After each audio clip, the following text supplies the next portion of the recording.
So everybody, welcome to episode 1 of season 4 of the Zoom Garden Plot. Today, oh, look at that. We have this quote from Very Sarah. fancy this year, very fancy. Yeah. Gardening is about the journey and the harvest is a bonus. She wrote that in an email. I thought, wow, that could be like the theme of the year or the decade or something for gardeners. So we did the introductions. We will have a couple garden updates, starting with Bill Makovsky, and then Jen and Michael are our new gardeners who are going to show us theirs. We have a few announcements, and then show and tell a couple of us sent in pictures beyond what Jen and Michael or Bill Makovsky sent in. So we'll show those, and we always have Q&A at the end. So and people are welcome to ask questions along the way. So with no further ado, I'm going to turn the floor over to Bill Makovsky. Actually, I'm going to start sharing his pictures. Okay, for me, the gardening is a 4-season season. And so winter is a season for me, but also spring, summer, and fall. So I garden all year long. And I have a pretty large garden, over 3,000 square feet in raised beds. And I store a lot of the vegetables that I grow in the summer over the winter. So on the upper left-hand side, you see some things that I have down in my basement, squash and onions and shallots and what else? Sweet potatoes. And I had potatoes, but they ran out. But basically, you can store certain kinds of vegetables over the entire winter in a cool space, a cool, dryish space in your house. Sometimes it's a cool, wettish space that they need, but I have mostly a dryish space. So anyway, in terms of the season, now if you haven't started already, it's time to plant seeds. I try to keep things as simple as possible. So this is my seed starting setup. On the right side, I have one 4-foot light. I might upgrade to 2 sometime. And then in the back, there's a heating mat. And I just use yogurt cups. And I plant 4 to 6 seeds in each cup. And after they germinate, I bring them to the light, water them. When they get big enough, I transplant them into a bigger pot. So each plant has their own little plot, has their own little pot. And then I harden them off and plant them in the garden. And so right now I have onions and the cold weather garden. So cold weather garden are things like onions and leeks. It's also peas if you plant them at this time of the year. This is the right time. But it's also brassicas. And if you're not familiar with what a brassica is, there's a whole bunch of different ones. One of them is broccoli and cabbage and cauliflower and kohlrabi and also kale. And so there's a lot of favorite vegetables that are considered to be brassicas, and they like cool weather. So I always start them early and put them out usually in the second week in April, and they grow fine in the spring. And most of them are harvested early on in June. A few of them can be used over the summer. If you have the right kind of broccoli, for example, you can cut them and they'll develop side shoots. And can you go back one? Sorry. Previous picture, I'm not quite done yet. Yep. Okay. You'll tell me when to advance, okay? Yeah, okay. So anyway, I was giving the spiel on how to get them out there. One of the things you have to do on the left bottom side is to harden them off. Plants need to be hardened and not put directly from inside to outside. So here we have some brassicas and some lettuce, and they're being hardened. They're put outside for a short time the first day, a longer time the second day, et cetera, et cetera. You don't put them out during freezing weather. You don't put them out in the middle of a huge windstorm, but you try to gently get them accommodated to the weather that they're going to face. And almost every plant that you grow inside has to be hardened off before you put them outside. And on the right side, there's some lettuce plants that are in the garden. I like to protect things if I put them out early, and I put things out early. I'm always trying to beat the weather and trying to get the most production as early as I can. So here we have some lettuce plants, and you see the hoops, the wire hoops, and the garden fabric. And sometimes I'll put in jugs of water, milk jugs of water. And if you close it up at night, even if you get not a super frost, but if you get even a frost, it'll be hardy enough in there for them to survive. Okay, now I'm ready to move on. I just want to add one thing. We had a heat pump water heater installed in our basement. And so basically help us get off fossil fuels, but we're going to have a basement like this. It will be cool and dry in the winter. So, you know, our house is 70 years old. I wasn't really thinking about digging a root cellar for it, but because we had that installed, one of the side benefits is we can do this sort of winter storage. And there's the water jug that Bill was talking about before. Right. So on the left here, the soil is almost ready. My soil is almost ready to be worked at this point. I checked it today. The way to check it is to dig a little bit of soil out, compress it in your hand into a ball, and then crush it a little bit. Just give it some force. And if it crumbles, then the soil is pretty much ready to be worked. For me, working is loosening the soil. I don't turn it over. All I do is loosen the bed first with a pitchfork or spade, and I'm not moving the soil vertically. I'm just loosening and lifting it and letting it drop back down. And then once a year, I have a garden fork, which is the big thing on the right, and that thing actually goes down 22 inches.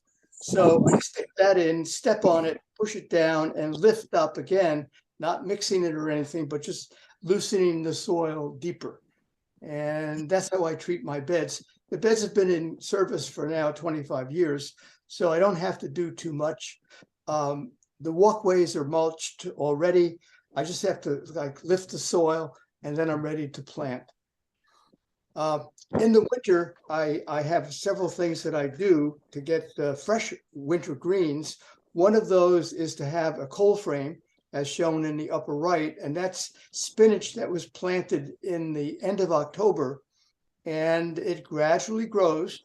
And by this time of the year, certainly by April, you will be able to harvest your spinach fresh. I also overwinter some things, and one of those is parsley, which is shown in the bottom thing here. And I have two interlocking wires to keep the snow from collapsing on it, and I cover it with actually the garden fabric. I put there's actually 2 jugs of water in there, and then I cover it with the solid sheet, the tarp. The tarp, and then if it's really warm in the winter, I'll give it some air and some sun, and if it's not, it just stays under there. And then in spring, it just grows. So, you know, you get early parsley. Next slide. Next slide.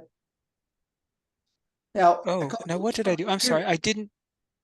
Oops. I think I covered one of your pictures here. Oh, but okay. Let's go to this picture first, because this is like. About 7 years ago, I got really, I don't know what happened to me, but I got animated, and I decided I would really want to grow a lot of greens in the winter. So I got and made this plastic greenhouse, and it was a lot of work. It must have taken me a month. They say you can do it in the weekend. I couldn't do it in the weekend. It took me a whole month. But anyway, all those things had to be bent. They had to be drilled. They had to be connected together. It was a lot of work. But anyway, it works.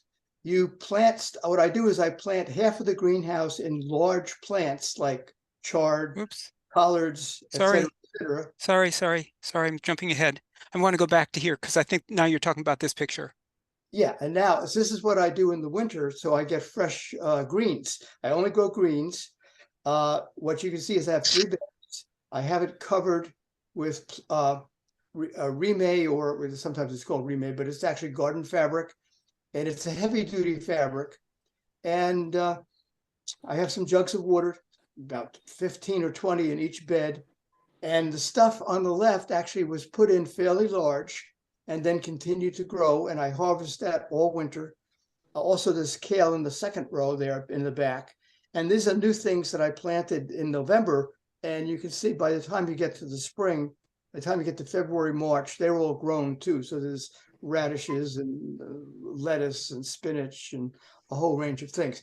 On a good year, I can get two meals a day for, well, a meal for two people every day from this, and I just keep harvesting all winter.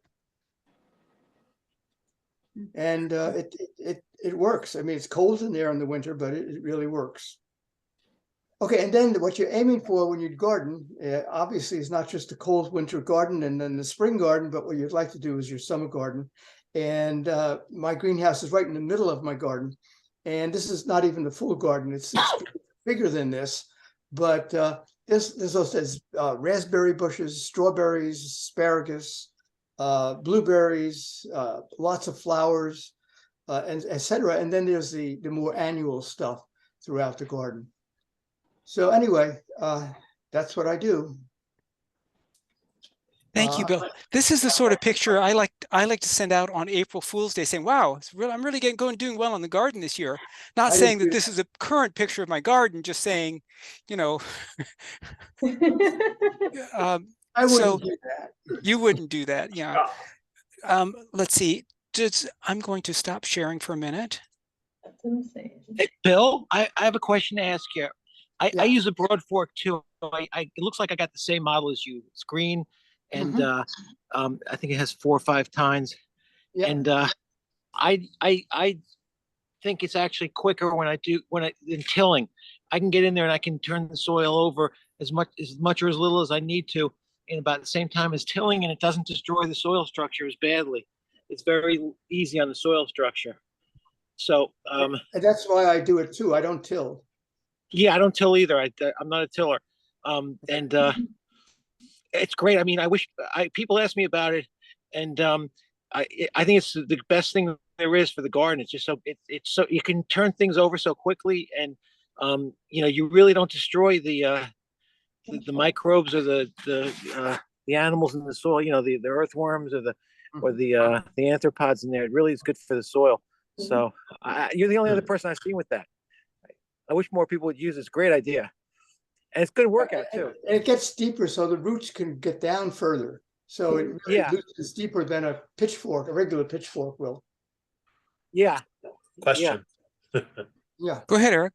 All right. So, Bill, and I know, Mark, I've seen you do this.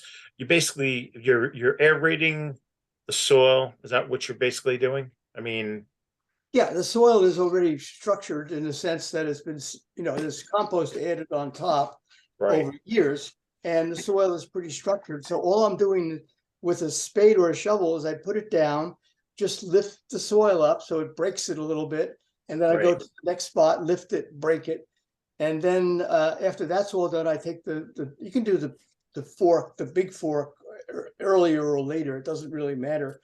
Right. All I'm trying to do is just loosen the soil, and then I can just plant plants or plant seeds, whatever you want to plant. And how far, I mean, are you just doing this every, 2 feet? I mean, I'm doing continuously throughout the bed, each shovel. So I'm doing, like the size of a shovel, and I'm lifting up and letting it drop. And it takes, since my bed is 3 feet long, it takes me 3 liftings to go across the 3-foot bed. Then I move over right next to it, and then I do the same thing. If the soil is fairly loose to begin with, it's not a big deal. It comes up easily, and I can do a bed in about 15-20 minutes. Okay. And actually, if your soil is compacted, it actually is really easy to loosen it up with this. Like, if you get into a new plot or an area where it's been compacted, it's a great tool to use to loosen it up. I can show you in the garden sometime. I mean, I bring it all the time, and you're more than welcome to borrow it if you want. Thank you. Anytime you want, just let me know, and I can bring it there, and I'll show you. All right, we'll demo. Thank you, Mark. Okay, cool. So just to say that for the new gardeners, Jen and everything, that most of us here don't really, I don't know if you guys have any experience, but the previous decades, et cetera, would always till the soil, like turn everything over. But most of us believe in just, disturbing the soil as little as possible and actually like building it. So that's I what we're think talking about. And yes, go ahead. I think in his mom's garden, all he did was like rake away the leaves and the weeds. We didn't do anything, but stuff grew. So we're soaking everything in. Thank you guys so much for having us. Yeah, they Okay. actually call it no-till gardening. So, if you look in garden books, they call it no-till gardening, and it's been around quite a while. And what you do is you add compost to the top, maybe an inch per year, and just rake it into the top little section, maybe an inch or two down, and that's all you have to do. Perfect. It's so So- much easier than tilling. It's when you get it set up, it's so much easier. It's so much less work. At this point, we want to get on to Jen and Michael, their part, and basically this was the picture they presented. I'm just going to speak up and say, so they moved into this house in November, Yeah. and this is the legacy garden that they inherited. No, you didn't. You paid for the house, so let's not spoil inheritance. But so this is what they have to work with, and when I saw this, I thought, oh, gee, if I were doing that, I would X, Y, and Z. But then I thought, maybe it's better to sort of ask around what are questions that we should be asking beginning gardeners to think about before just jumping in and telling them the best thing here. And so we came up with these questions. And so I'm wondering if Jen and Michael can go through these. So I think you've mentioned you have very limited gardening experience. Yep. So the Then- past couple of summers. We can spend quite a bit of time on our garden. At least something every day. Yeah, I work from home half the week. She works from home, and we can probably dedicate. I remember when we wrote this question in, I'd originally written, are either of you thinking about quitting your day job? But then I thought maybe that's not a good way to phrase the question. Okay, so what garden produce do you like to eat, and what are your first year goals, and what do you want to grow? So I think our first year goal is to really clean it up and give it a lot of love, because I know that the previous owner didn't garden at all last year.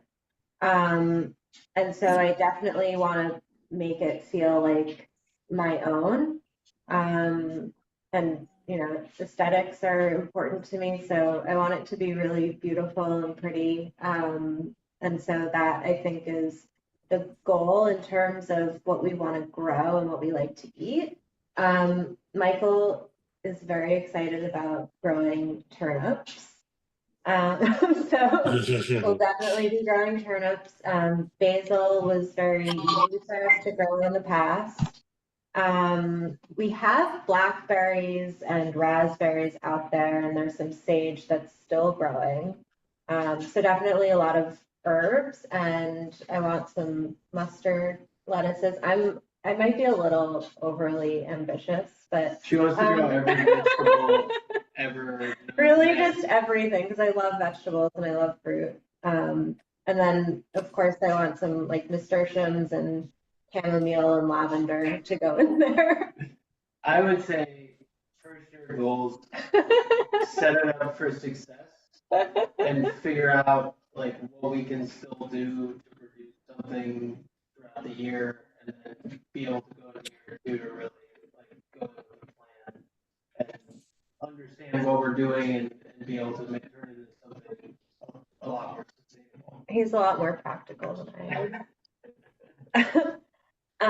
It's good that the two of you are working in team, because that's good. You can emphasize different things, and Yeah. Yeah, we do make a good team. Yeah. So the water source is a good question because it does look like there is some sort of irrigation at all of the beds that are there. But we do not know how to turn that water on Or if it works. or if it works or anything like that. But we're probably like 100 feet from a spigot, so I can hook anything up to that as well. We also get a lot of groundwater. We Yeah, realized.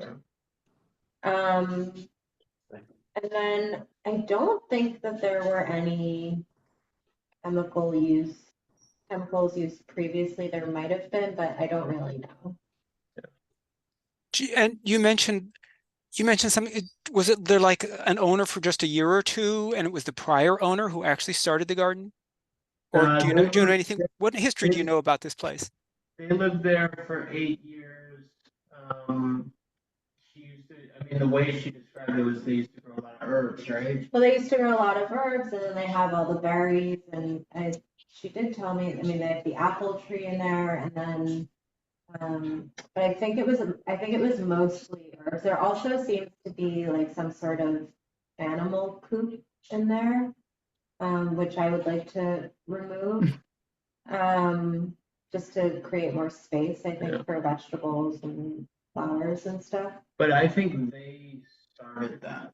Yeah, so they started the garden, and she told me that they usually gardened every year, but the last year she didn't have time to do it. So it's become a little bit overgrown and neglected. Is this the apple tree over here? Yes, that's the apple tree. Looking from this side, do you know how are those trees north of the garden or are they south of the garden? How's the sunlight on the garden?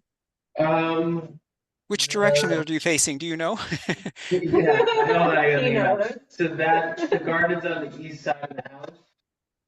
So for the majority of the day, that gets a lot of sunlight, and it's on the side of the house enough where as the sun's going over the other side, it gets good light all the way through the afternoon. And what about, do you know anything about critters getting in here? Like, is your fence tall enough? Do deer ever wander into there? Have you ever seen deer in there? No, I've never seen a deer in there, and there's a long period of time where we've forgotten to close that gate, and they've just never gone in. We have a lot of rabbits, but they're kind of hanging around. And it's hard to see, but there's like chicken wire fencing, and then you also have the deer fence as well. So it's not just a split rail. There's wire in between the split rails. Yeah. So there's a wire fence inside that split rail. Got it. Nice. So, when I see this, one of the things for planning for the future that I think you would really like would work is to take one of your beds and plant a lot of beans, especially pole beans. One of the, especially if you like the vegetables, then especially true. Or you could even start with peas like right now, and you could prep the bed the way Bill said. But one of the nice things about beans is they fix nitrogen in soil, and they're tend to be low maintenance. So they're coming up. You mulch them well, you water them a little bit, and then especially if they're pole beans, you have to spend a lot of time picking beans. But then you get all those beans, which is a good deal. So it's low maintenance. It feeds the soil. And it's good to like rotate beans to, from bed to bed from year to year if you can. Yeah. But that's just me. And I'm wondering what others are saying. Or go ahead, Jen, but what other advice do people have for beginning gardeners here? My advice would be to don't try to do all of it at once. Start with one bed, then go to the other bed, because if you try to do all of it at once and make it all beautiful in the first year, you'll burn yourself out really quick. It's a lot of work. So just take it a bit at a time. On the areas where you don't get to, put cover crops down to enrich the soil. Get rid of the leftover stuff and put cover crops down. It looks like you're only growing stuff in the beds, and there's walkways. So I would clear the beds out. Where you're going to grow things. Where you're not going to grow things, or put cover crop. You can always turn the cover crops over at any time. So even if you So put cover crops down now, what- and 2 months later, what- you want to turn it into something else, you just turn them over and they'll rot in the soil. But I just see so many people come to the community garden where we are, bite off more than they can chew, get frustrated, and then just walk away halfway through the season because it's not turning out the way they wanted it to. That would be my main advice, just on that. That's a good point. What are cover crops? They're plants. They're plants that you grow for the soil, not for consumption. So they could be anything. They could be. I've used marigolds. I've used cornflowers. I've used radishes. I've used turnips. I've used clover. But the purpose of them is not to like eat the turnips. It's to when you're done when you're done with them, or they start bolting or whatever, going to seed, or you just chop them up and turn them back into the soil, or just chop them up and let them rot on the soil, and then just So what it does is it enriches the soil. It's not, the main purpose is to enrich the soil and the soil structure and the flora in the soil. It's not for human consumption. Got it. A long-term project that you could start is between your beds, stay every bit of cardboard you get, and maybe find some place to get more, and put the cardboard down and put wood chips on top. Okay. We And have a lot of cardboard. Yeah, we do. It's a lot of. oh, perfect. It's a lot of cardboard.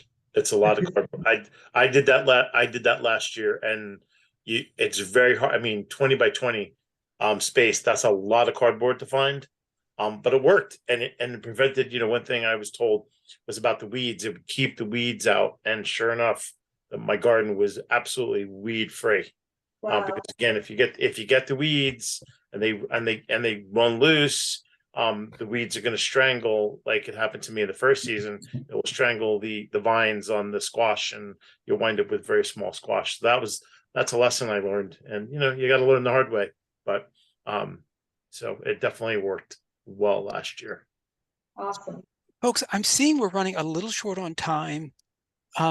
Do one or two or three people have anything else they want to contribute to, first year gardeners and what they should do?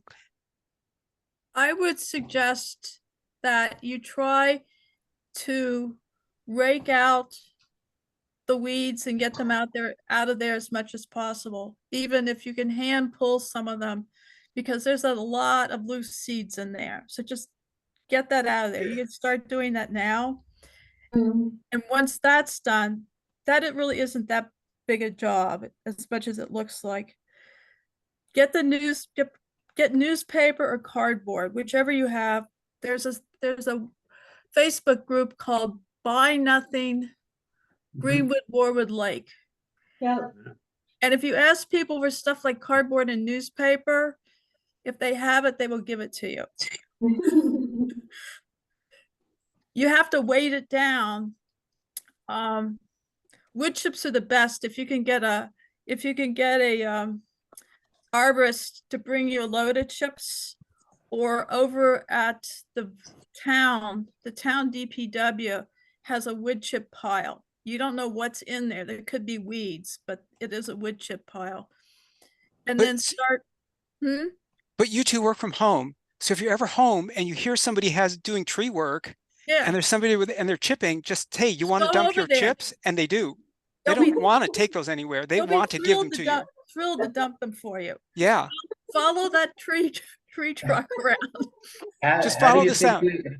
How do you think we ended up with so much cardboard? And then, start on one bed. And it's true, like Michael said, plant some peas now, because this is when you plant peas. They will they are the same as a cover crop, but you get to eat something. Mhm. And you can't plant beans until the end of May because they need warm weather to germinate. And as far as the little coop, I would not get rid of it right away. I don't know how far the garden is from your house, but It's pretty you'll close find to- having a place to stash some hand tools and things that you don't have to run around looking for them is really convenient. Okay. And the rabbits will eat your vegetables. So don't think they're your gardening friend. No That's- way. That's my advice for today. And birds will eat seeds. So if you plant things, find some way to keep them covered a little bit for a little while until they get a little bit established. Yeah, Okay. more to follow. So, And by the way, Michael, I see you've been taking notes. We are recording this. I know, I The video will be myself. posted. The video will be posted, so you'll be able to look it up later. But you're good at taking notes with your thumb, so no, don't let me interfere with you. Does anybody else have anything they want to? We really should go on to the next thing. But is there any last bit of advice for the new gardeners? I would just- tell you, oh. you can, the community garden, we meet on Sunday mornings around 10:30 this time of year. So if you ever want to stop by, Yeah. you know, to get some ideas, you're welcome. We would love I was to. just gonna say you're lucky because those raised beds that you have, if they're in good shape, Yeah. they can be expensive, and you got them for free. So you got a good jump on it. So good luck. And, Well, it's and, part of their mortgage. I It's guess part of if their they, mortgage. no? Oh, if they were gonna put turnips, they should do them they should do them soon, right? Yeah, you can plant turnips Yeah. now and they're really easy to grow. yeah, So you like they're very- turnips? They're like radishes. They'll just come right up within a Yeah. couple days. The radishes are easy. You should always do, and those are good to grow early too, because they kind of break up the soil, and they're going to be ready in like 4 weeks. They're really hard to mess up, radishes. So that's a good first thing. Another What- thing is if you like arugula, Mhm. you know how it's like $8 a pound at the farm market? Yeah. Easiest thing you'll ever grow in your life. Put the seeds down and the stuff will grow. Perfect. That's the kind of stuff we want. And Okay, sorry, I would recommend keeping a journal Okay. Good idea. so that you know what worked, what didn't work. And you can keep track of it, because after a couple of years, that kind of goes by the wayside. And You if you're wanna gonna be use able the journal, date it. Put the date when you do things so that you Yeah. know when you did it. It helps next year. Oh, when did I do this? When did I do that? Just go back to your journal and you can see. Yeah, but Mhm. Dorothy makes a good point. And even when you plant stuff, you might put a label that that'll fall down. Like you should write down. You should keep track of what you plant, because you'd be surprised how quickly you forget what you put things. Right. So yeah, try to keep some kind of track of where you plant what. Yeah. Perfect. Thank Okay. you guys so much. That is already very helpful. the last bit of advice is to come back to the Zoom garden plot every week Yeah, and ask your we're questions as here. they arise, We're here. or every other week, the second and fourth Mondays of the month, starting in Yeah. April. And I think we'll have more questions as we are going along. So at this point, we want to do our shimmy in place. Do I have that? Am I sharing screen on that? Yeah, you can see that, right? Do I Yeah. have the, I don't have the animation there today, sorry. But shimmy in place, basically we turn our cameras off typically and sort of stand up and sort of shake a little bit, because you're not supposed to sit for a whole hour, right? It's hard on a human body to do that. So we'll just do it for 1 minute. Stand up, do something, turn around, play a game of, what is that? Hokey pokey, whatever. And then we'll be back in a minute. Yeah, all right.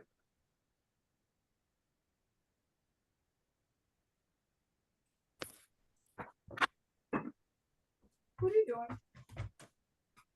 What are you doing? Come here. Okay. What are you doing?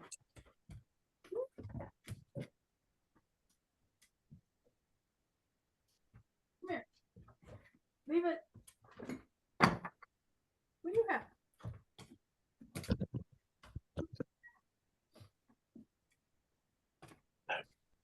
Okay.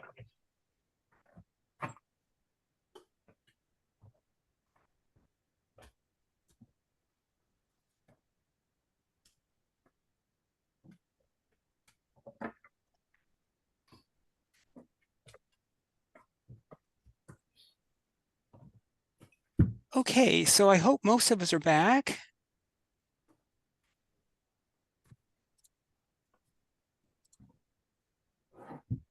Oh.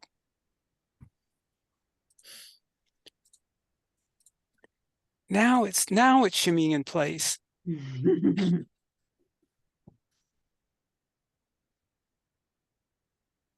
We have a few announcements. Go ahead, Chad. All right, we're not doing a seed swap, we're doing a seed Sor- giveaway. Sorry. That's all right. Because we just got a lot of seeds that were donated and given to us, and we various organizations. This Wednesday at the Greenwood Lake Senior Center, from 7 to 8:30. It's also meet and greet to kind of find out if you want to find out what all the stuff we're trying to do, plans for saving the world and growing food locally. Feel free to come down. Thank you. And you're also the third bullet there. You've also already mentioned about your garden, but Oh yeah, also right. Again, we were very heavily inspired by the Warwick Community Garden this year. We're going to even try a different model of just being like an open garden to everybody. And again, no one has any individual plots. We all share the growing, and we'll hopefully have people that are gonna kind of host certain hours. But again, you feel free to stop by either one of our, to come by the garden, Jen, and just see what we're doing. And we have a Facebook page, and I have an email, monthly email group that when we do things, we try to do workshops to teach people. Sarah helps us with the sweet potatoes. She's great with that.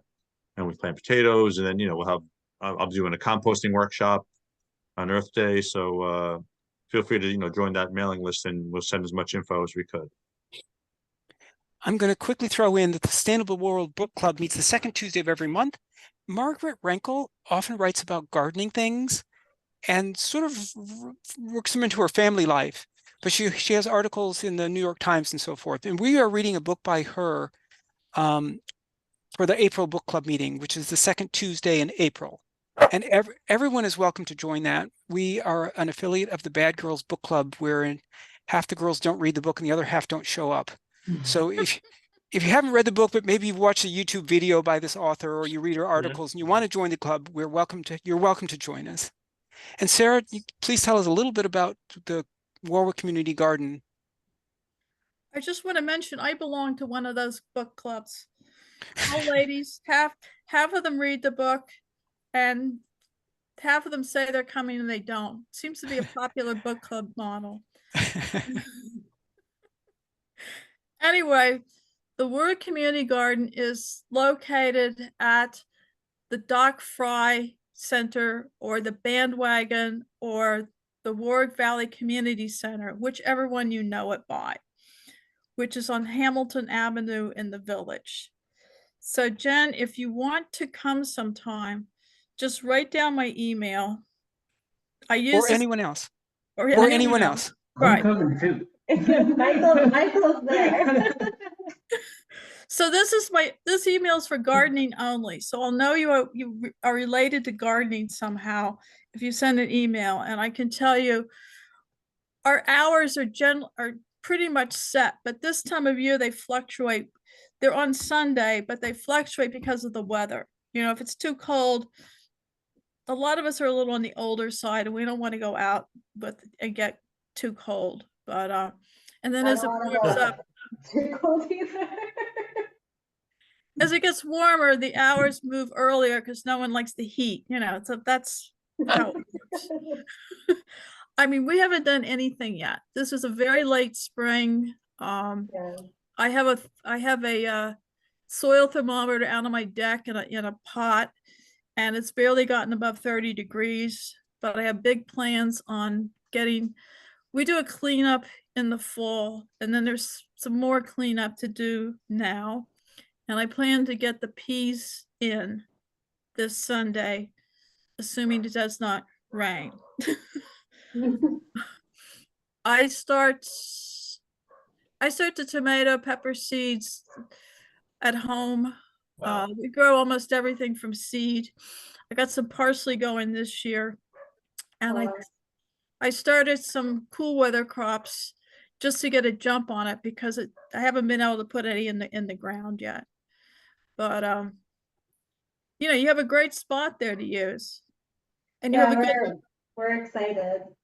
And you have a good helper. I also have a dog who keeps the critters.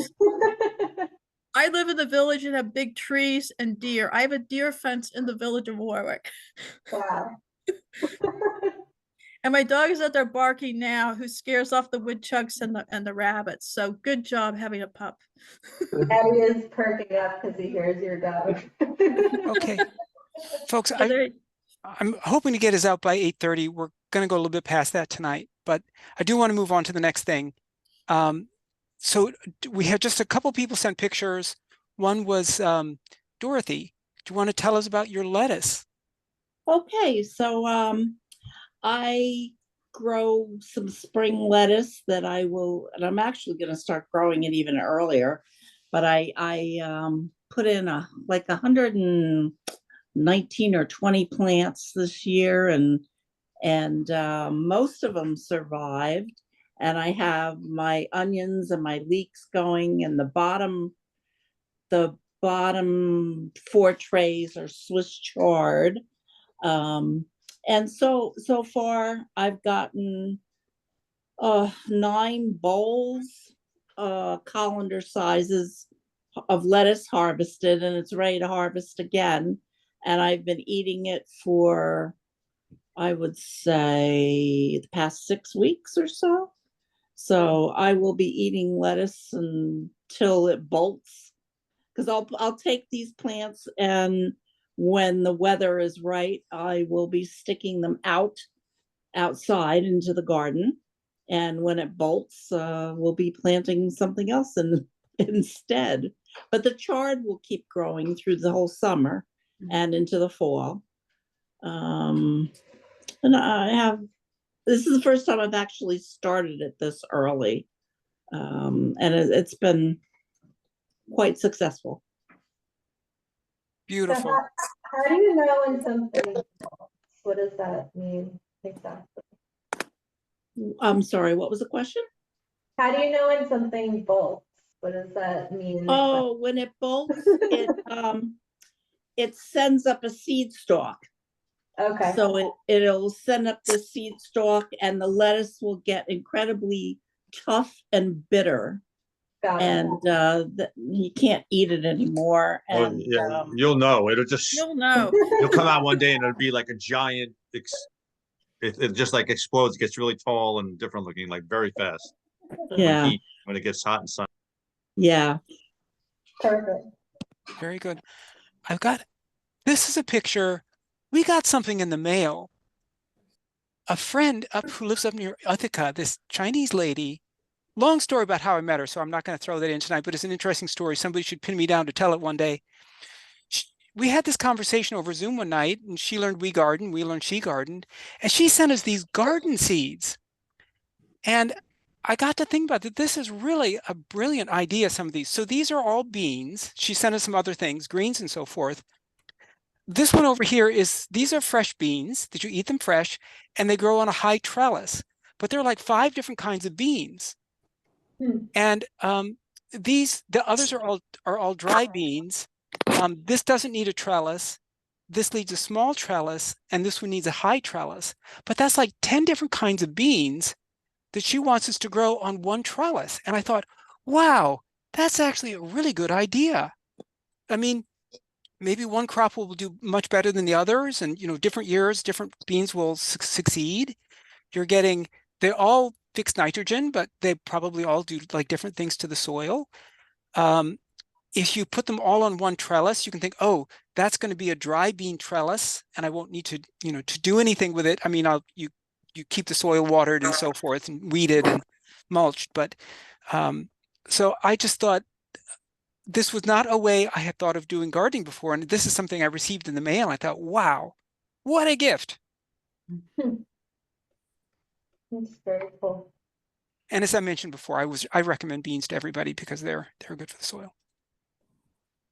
We have a couple questions here, and these are actually these are both for me.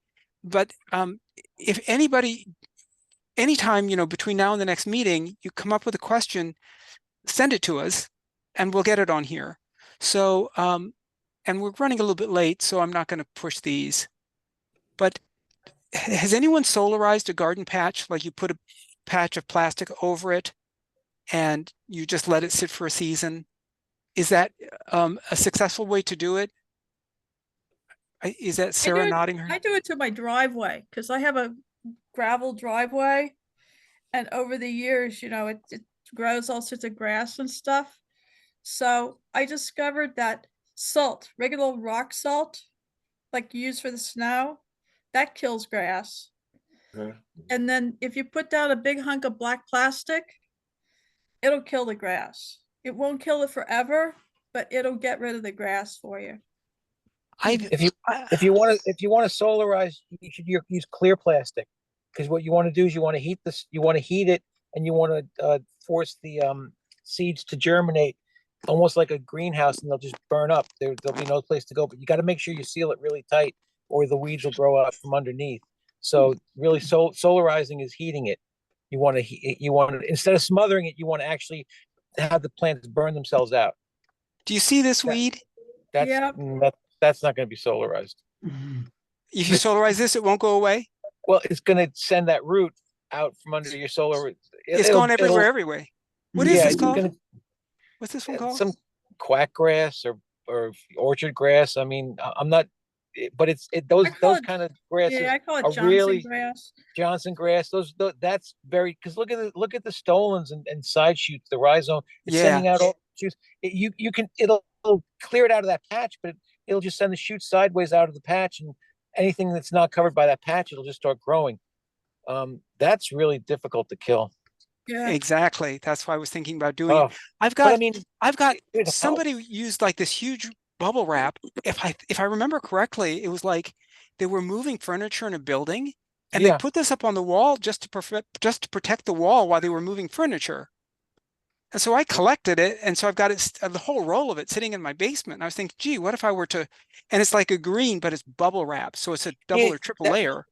That would That probably could work. work. I mean, because it's thick enough. It's just, you got to make sure that, you tie the ends down, and it'll probably kill the weeds underneath it. But the weeds, any kind of grass like that, will just send the shoots out. So at least it'll kill the patch. I mean, it's better. You'll save yourself time because you won't have to weed that patch. And It's then a you can just move- huge patch, and it's Oh. really badly infested with that. So uh, if I could just get that much done, and then sort of be vigilant about the weeds around it, that's what I would do. or move it as you solarize, move it, and then You be just keep vigilant. tweaking along. Yeah, it's hard though. Those kind of things, like we have a lot of oh, I can't think of the name. It's the one that's related to morning glory. What's it called?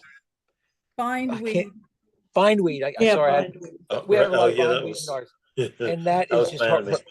horrible. It's very difficult to get rid of, and you're constantly fighting it. You never really get rid of it. You just kind of suppress it, and then you got to come back. If you let it go a couple months, it'll come right back.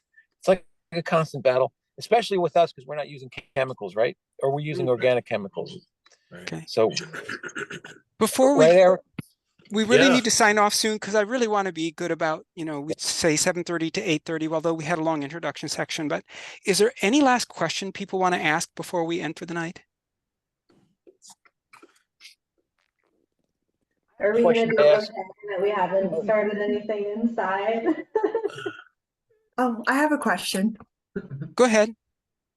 So unintentionally, these were kind of hanging on my counter and they look so pretty. I just allowed them to continue to grow. Are these, what do I do with them? There's Onions. yellow Beautiful. onion and a red onion, but they just sprouted. So They're aggressive. not going to grow new onions, so you can either No. chop off the tops and eat them in food, or eat the onion bulb in food. But if you plant them, they won't grow a new onion. They'll just grow really tall green stalks. Yeah, they're was they're my- they're gonna grow a seed stalk. Yeah, they're biennials. So this is the second year, and what you'll get is a seed stalk, and it'll look pretty. I mean, the flower is really pretty, but you're not going to be able to eat it. Okay. And could she take seeds from that and actually grow them the following year? Yeah, unless it's a hybrid. Yeah, sure. If it's an open open pollinator, yeah, you could take the seeds from it and grow it. Yeah, that's a good idea. You could do that. I mean, if you got a little spot, it's always neat to try something different. That'd be cool. That'd be kind of neat. Okay. Grow Thank the you. seeds. I just have a question about and I can't remember her name. The lady who used to, the tomato lady. Oh. Oh, what was the her? one with the amazing garden that she closes down every year. She has really short hair. Yes, Chad. yes. Is she coming back? I really miss her. I love when she talked about her tomatoes. We will be on her. We will reach out to her and say, we need you. And she had great advice. She had really good advice too. Right. Who is Okay. this? Chad, Wh- she's in the local area. I visited her. Short hair, autistic child. We'll Oh, Nicole. Nicole. Right. Nicole, Yeah. that's her Nicole, name. yeah, Yeah. Nicole. Yes. Oh. Yes, yeah, she has a tough schedule, but I'll try to remind her more often. Okay, I so speak to folks, I want to close the meeting and we'll stop the recording. People can hang out a little bit later to keep talking, but I have this little closing item here. Yum. Peace out, You- man. Very cute. And you're stopping the recording, right?